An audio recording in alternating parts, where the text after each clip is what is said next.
evening, everyone.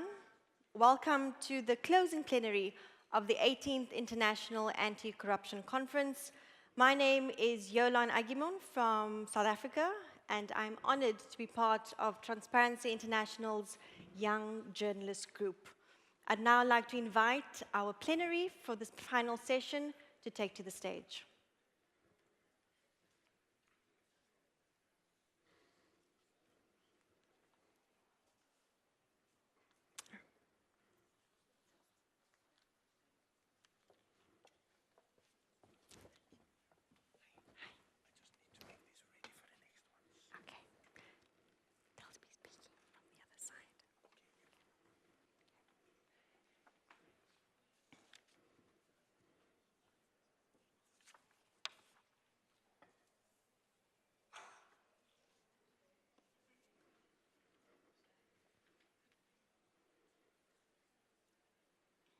Right, as I said, this is the final session under the title, Turning Promises into Action, What are the Next Steps? I'd now like to invite Delia Ferreira, Chair of Transparency International, to the podium on the left.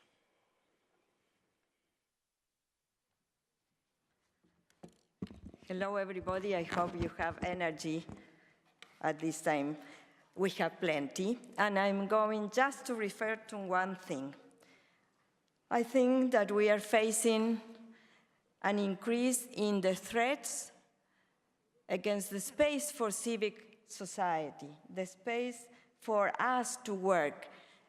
The attacks on journalists, on human rights activists, and on anti-corruption fighters are really serious in many countries in the world.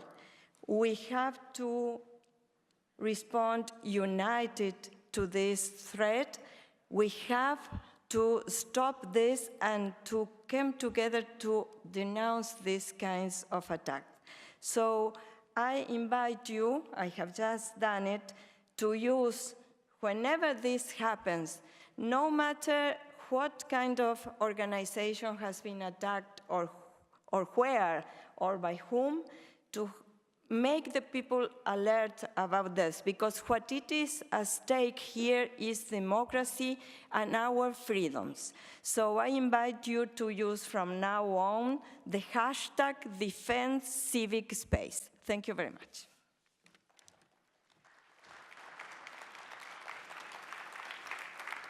Thank you, Delia. I hope many of you will heed her call and make use of that hashtag as well. I'd now like to call on Martin Bille Herman, State Secretary for Development for the Government of Denmark.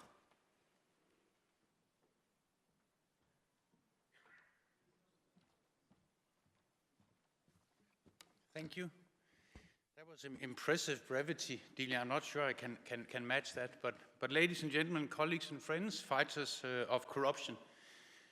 2 days ago, it was my Prime Minister and Minister for Development Cooperation that welcomed you to the 18th IACC on behalf of Denmark. Now, after 3 days of what I gather has been intense discussion, I truly hope that you will be leaving with new ideas, new networks, and new knowledge about what others are doing to achieve the same objectives that you are trying to achieve, that we are all trying to achieve, and that is, of course, getting rid of the scourge of corruption. Because now is the time to act. And this has been the rallying call of this year's IACC, but to paraphrase what Ngozi said on the very first day, we must not forget all those who are already acting. Indeed, we must draw inspiration from them. The activists in the front line who are investing themselves in the struggle at great risk and often at great cost. People like Ana Garrido Ramos, who is working bravely to expose corruption. People like Daphne Caruana Galicia, who paid the ultimate price for a courageous and tireless fight against corruption. They remind all of us about the efforts being done, and their hard work deserves recognition. And the best recognition we can give is to carry on and strengthen our collaboration.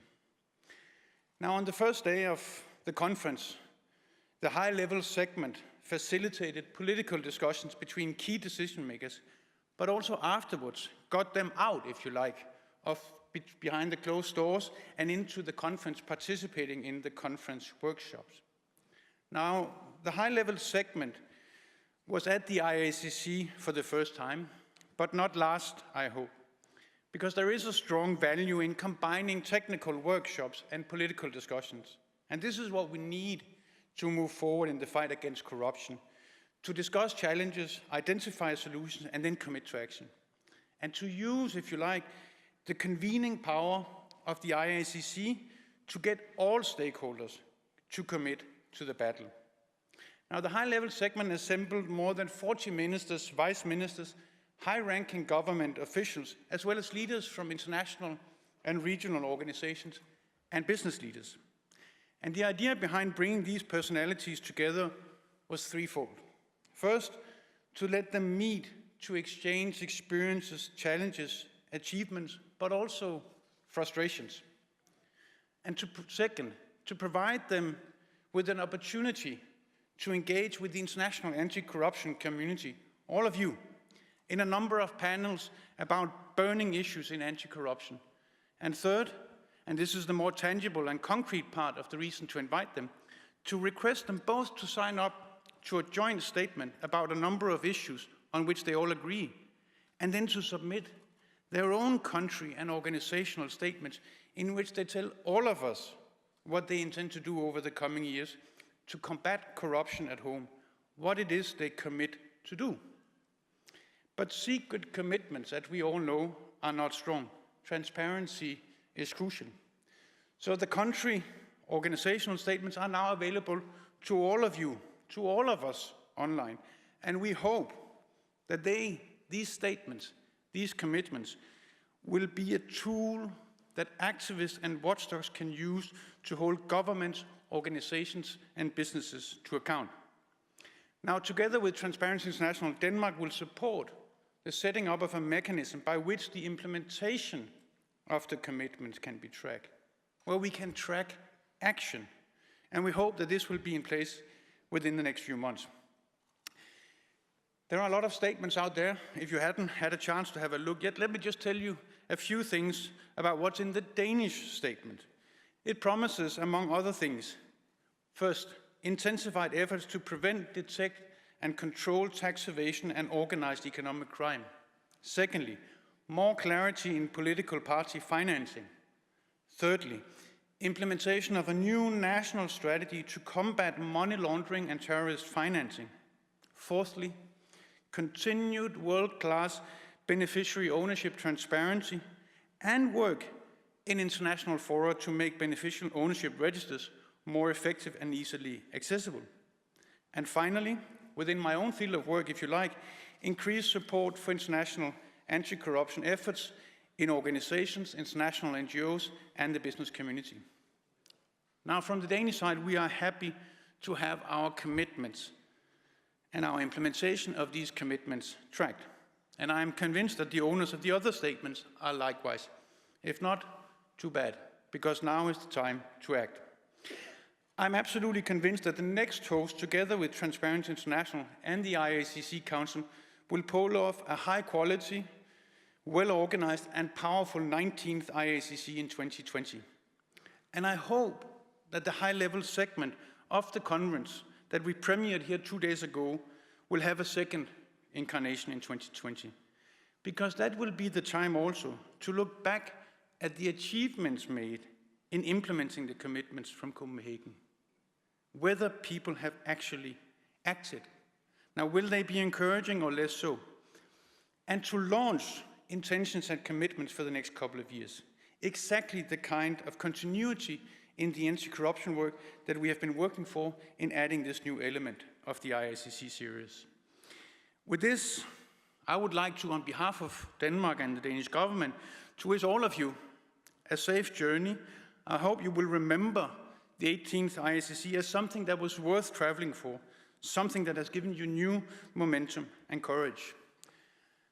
And my final word should be that I think that you should take two lessons from Denmark with you. No? First, that the fight against corruption is a fight that can be won. But secondly, it is also a fight that never stops. So let's all rejoin the battlefield. Thank you.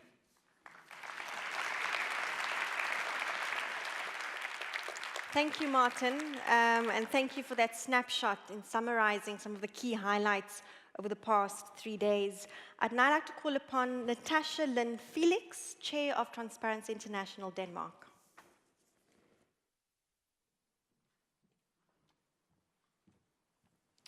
Thank you, and thank you for allowing me the chance to also say goodbye to all of you. It has been 3 amazing days, and I will remember goosebumps and tears from the award show and from all the stories shared by and about whistleblowers and investigative journalists all over the world.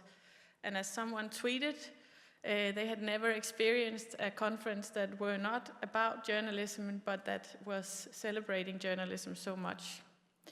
And that also underlines the importance of the common declaration that came out of the first day's high-level segment, which included a common commitment from the countries contributing to protect whistleblowers and anti-corruption activists.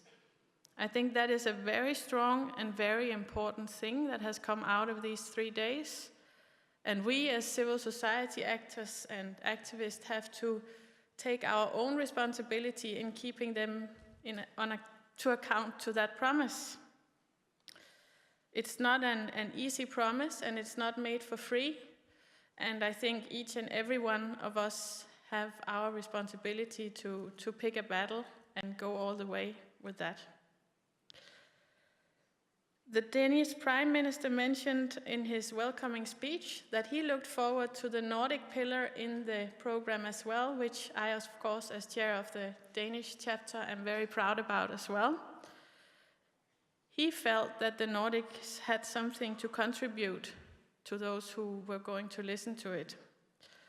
That may be, but I will also say that the Nordic pillar workshops has surely also challenged some of the Nordic myths, or some of the myths of the Nordic people. I think it's safe to conclude now also that being on top of the CPI does not necessarily say a lot about how we act outside the Nordic countries, for example,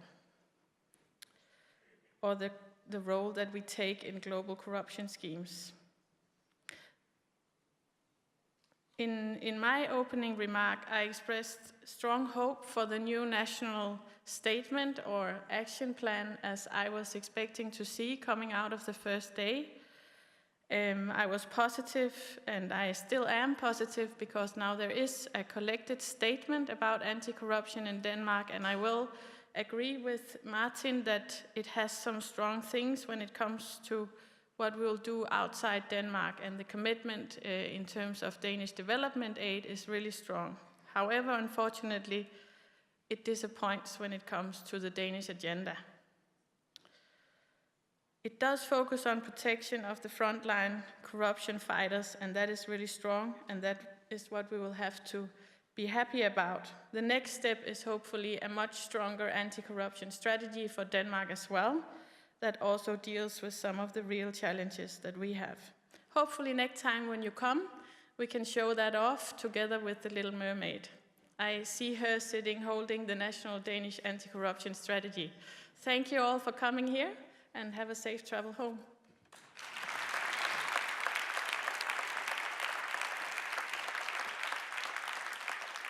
Thank you, Natasha. I'd now like to call upon Huguette Lebel, Chair of the IACC Council.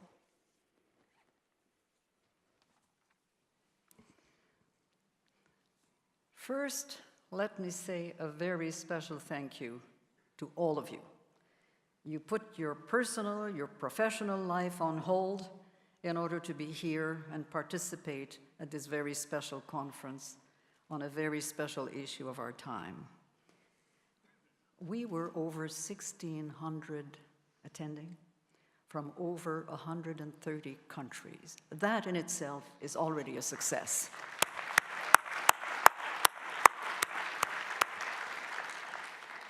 Secretary of State, I know that I convey the very warm thanks of everyone that attended this conference, through you to your government for having hosted this 18th IACC conference. Without the participation, without the leadership of your government, we probably would not be here today. Thank you so much.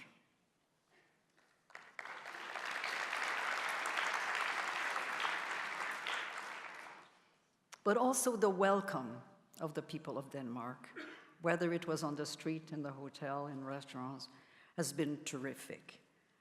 The organization, the venue, yeah. The organization, the venue, made it possible for us to come and work together. You know, without that area where we were all having coffee and food, we would not have the chance to make sure that we could reach everyone we wanted to reach. So this was terrific, and again, made it possible for us to come together in a very different way. What are we taking from this conference? All of us will have our short list, and all of us will have made future partners, and hopefully many of them. My list is extensive, but I will only comment on a few of those items, recognizing that some of it will be in the declaration coming forward, and also on my list of the things to do when I go back home. First, what I found is sort of a renewed commitment from all of us to take the measures that will make a real difference in dealing with this very rapidly changing landscape that we face around the world. I also feel that there was a recognition that working together in new ways with greater urgency at all levels, local, national, international, is important, is essential if we're going to make a difference. And that is civil society. Thank you, Delia, for this. Governments, business, the academic sector. We can't forget that sector as well because they're there and are very important. Together, we can make a real difference. My third point is that I've heard so much about every session, is that we need to mobilize citizens and communities to arrive at solutions at a much different scale and speed and sustainability that we would otherwise have. My other point was to see a recognition of the manipulation of private data, and that this will grow even more dangerous or more difficult as artificial intelligence is increasingly used. And that's something to very much keep on our radar. My other point is that young people must not fall prey to terrorism and populist authoritarianism. Instead, they must be empowered, they must be constructively engaged in the anti-corruption movement. If we're going to have sustainability, this is a must. Now, we have a good number of young people at this conference. Why don't we ask them to stand up? Young people, I don't know what young is. I know that I can't stand up. Here, here.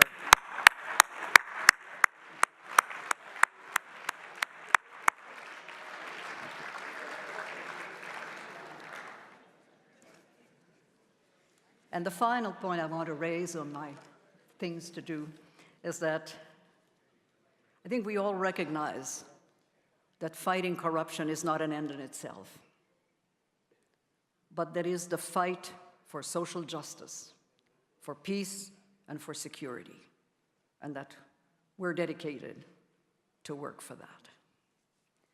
State Secretary, the leadership of your government in introducing the high-level ministerial segment to the IACC has been a tremendous innovation.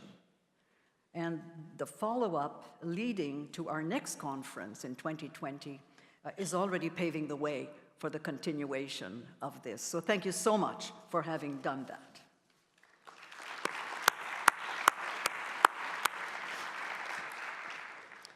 It has been customary at each IACC to have a declaration in support of the theme and the deliberations of the conference.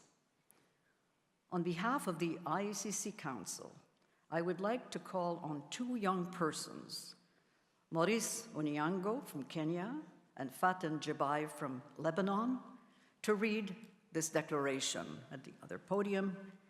And while they are coming on stage, I also want to say that this declaration is being posted on the IACC website at this time.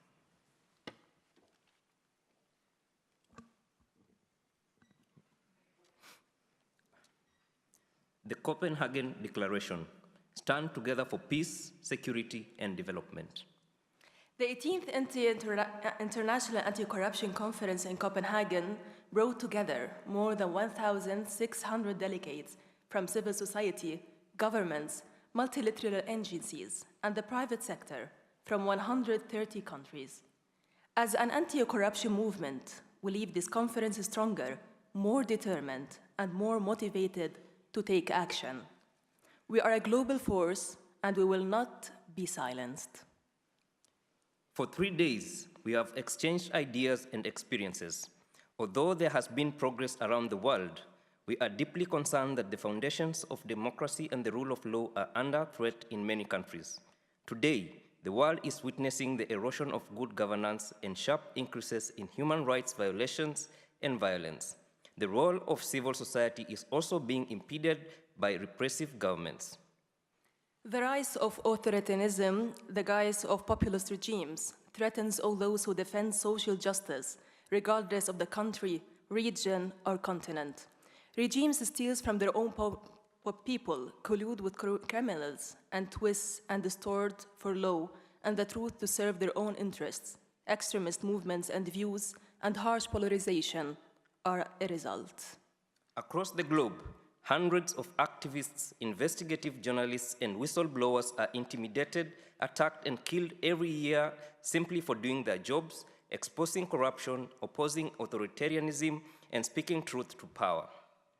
Recent assassinations of those working to expose corruption and organized crime remind us of how dangerous investigating corrupt deals has become. In support of the theme of this year's conference, Together for Peace, Security and Development, we declare that this conference has heard many voices from around the world, and we are unanimous in our commitment to collaborate, build coalitions, and unite so we can act together to end impunity for the corrupt. We recognize the policies, the laws, and conventions to stop corruption exist. Countries and business community must effectively implement the existing anti-corruption obligations and must provide the resources needed to enforce anti-corruption laws and allow institutions to operate independently. Now is the time to act. Citizens must be empowered to play a significant role in exposing and combating corruption when they encounter it. We must collectively engage in exposing and combating corruption in communities to deter corruption and hold those in power to account. In order for the fights against corruption to be sustainable, young people must be engaged and empowered. As a movement, we must protect the space for civil society, protect civil liberties, and defend human rights, all under increased attack globally. We call on governments to protect civil society and its role in exposing and confronting corruption and engaging citizens. We acknowledge that critical role that activists, investigative journalists, and whistleblowers play in uncovering corruption. Governments and society must protect activists and investigative journalists from intimidation and violence, simply for doing their jobs of exposing corruption. We recognize that gendered corruption, including sextortion, is an aggravated type of corruption that deepens gender inequality, hinders the empowerment of women, and constitutes a clear violation of human rights. New and disaggregated data on the impact of corruption on women is urgently needed.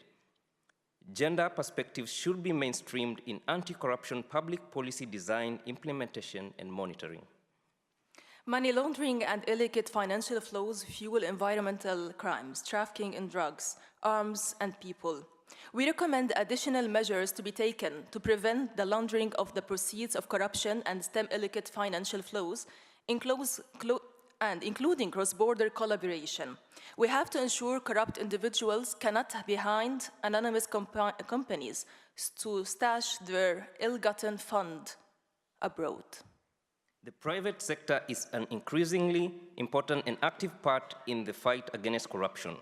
While some companies have improved corporate government compliance, we urge all companies to take a zero-tolerance policy towards bribery and corruption. The private sector must operate in a more transparent and accountable manner, including publishing the identity of the real beneficial owners of their companies and subsidiaries. The Sustainable Development Goals articulate the aspiration of billions of citizens around the globe. Development is inextricably linked to peace. While all the 17 goals are vital, Goal 16, which promotes peaceful and inclusive societies for sustainable development, provide access to justice for all, and build effective, accountable, and inclusive institutions at all levels, particularly independent judiciary and courts, is a prerequisite for achieving all other goals. Tax evasion robs the treasuries of national governments, undermines sustainable development, penalizes the law-abiding, and disadvantages the poor. We support the implementation of commitments to prevent tax evasion. We recognize the growing erosion of trust in institutions and the growing cynicism and disillusionment in democratic process. We shall work harder to ensure that political financing is more accountable and restore trust in good governance by ending impunity for illicit money in politics. The holding of public office is not a right, it's a privilege. Those that hold public office must hold themselves to a higher standard of conduct and should be obliged to disclose their financial dealings. We are grateful to the government and people of Denmark for hosting and supporting the 18th IACC. And we look forward to continuing our cooperation to ensure that corruption does not undermine peace, security, and development. We thank the government and the people of South Korea for welcoming the global anti-corruption movement and for hosting the 19th IACC in 2020.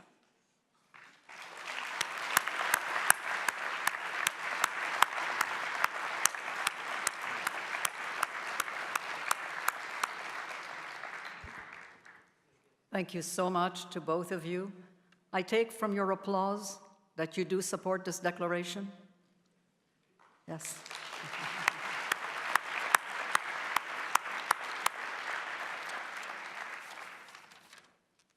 Thank you to you guests and to my two colleagues.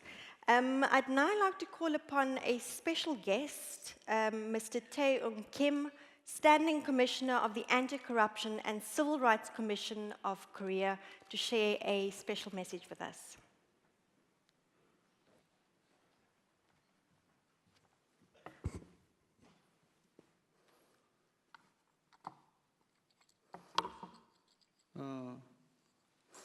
Honorable Chairperson Miguel Label, and Chairperson of IACC Council, and Honorable Ms. Delia Ferrer-Rubio, Chair of the Board of the Directors of TI. Distinguished guests, ladies and gentlemen, it is my great honor to stand before you on behalf of the Government of the Republic of Korea. We have completed the 3-day journey of the 18th International Anti-Corruption Conference here in Copenhagen. We all agreed that in the fight against corruption, the role of young people, who are our future generation, and the Parliament and that represent the people, as well as civil society and businesses, profoundly important. Throughout the conference, we were reminded that to establish integrity culture, we should not talk, but act and practice integrity.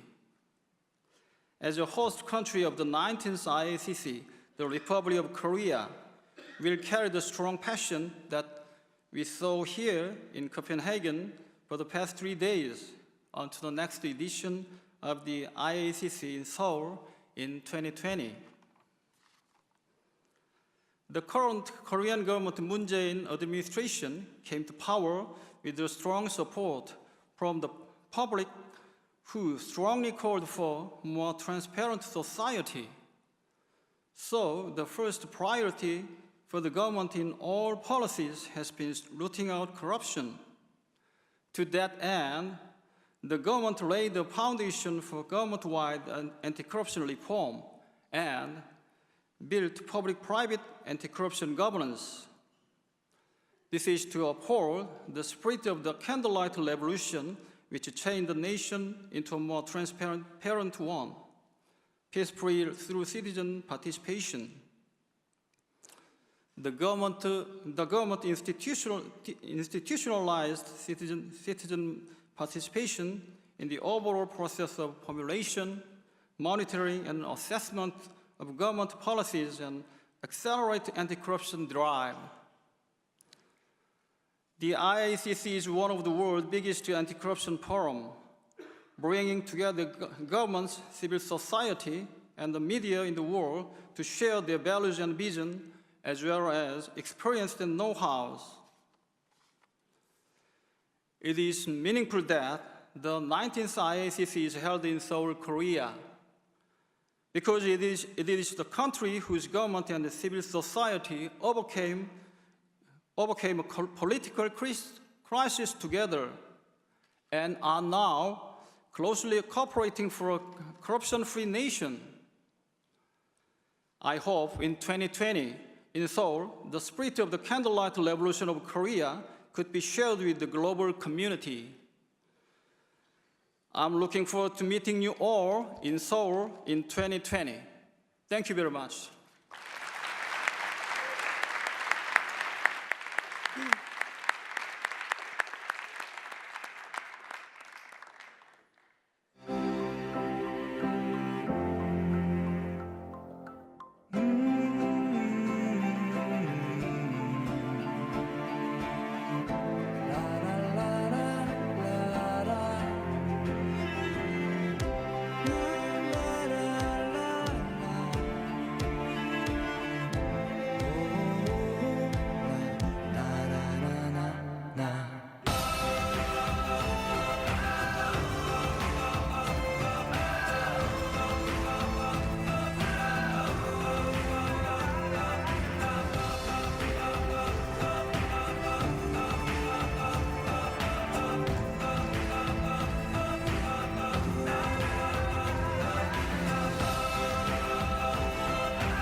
Minister, our commissioner, anti-corruption commissioner, is this still working here?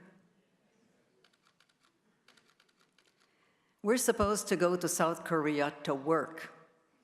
That's very dangerous. Before we leave, please join me in expressing our appreciation to different groups of people. First of all, to all the staff that have worked, the volunteers that have been here, our interpreters, to have made this event possible. Thank you so much to us.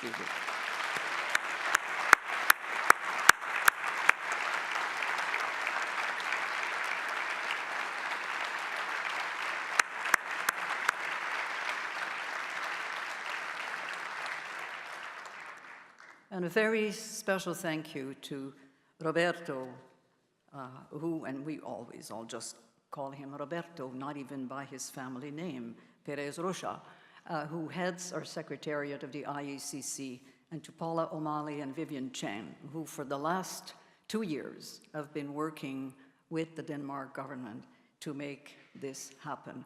Thank you to the three of you.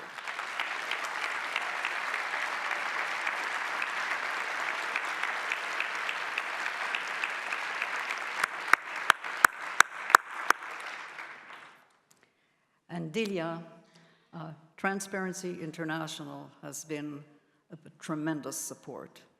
a number of people from the organization. And so Patricia, thank you for being there and your staff being there to support Roberto, Paula, and Vivian in so many different ways. So thank you, TI.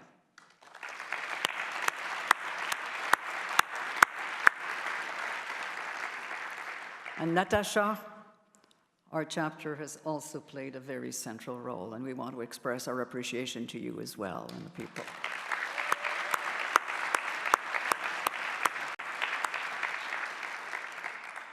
But even with all those people, without the Danida team, Secretary of State, this would also not have been the success that we have. So on your behalf, I also want to thank the Danida team to have been part of this.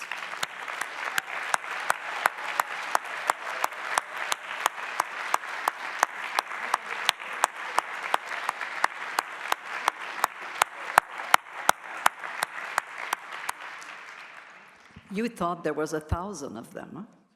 But here they are. Finally, we've made a lot of commitments at this conference. We are leaving with commitments for what we want to do over these next 2 years. But there's an additional commitment that I'm seeking from you, and that is that we will all see each other in South Korea in 2020.